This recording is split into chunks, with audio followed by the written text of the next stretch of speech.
اللہ جب بہترین سے نوازتا ہے تو پہلے بدترین سے گزارتا ہے۔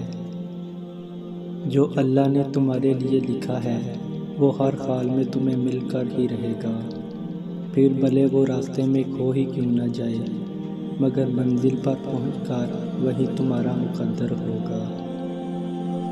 کچھ باتیں انسان کے بس میں نہیں ہوتی، کچھ باتوں کو اللہ کے سپرد کرنا پڑتا ہے۔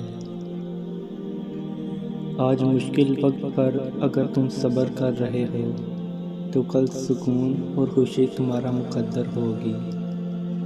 جب دل کی خواہش اچانک قبول ہو جائے تو بہت لاڈ آتا ہے اس وقت اپنے اللہ پہ۔ آزمائش تو انہی کی ہوتی ہے جنہیں اللہ چاہتا ہے، اور صبر وہی کرتے ہیں جو اللہ کو چاہتے ہیں۔ جب ناممکن حالات کے باوجود تم دعا کرنا نہیں چھوڑتے، جب تم اللہ پر کامل یقین رکھتے ہوئے دعائیں کرتے رہتے ہو تو اللہ تمہارے لیے وسیلہ بنا دیتا ہے۔ اسی لیے اللہ کے فیصلوں پر یقین رکھا کریں، کیونکہ جو آپ کے ساتھ ہو رہا ہے اللہ اس سے واقف ہے، وہ اللہ کے حکم سے ہی ہو رہا ہے۔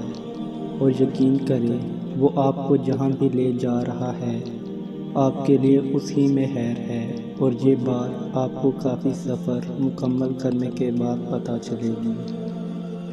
یوں ہار ماننے سے نہیں ملتی منزلیں، ان کا فاصلہ خود طے کرنا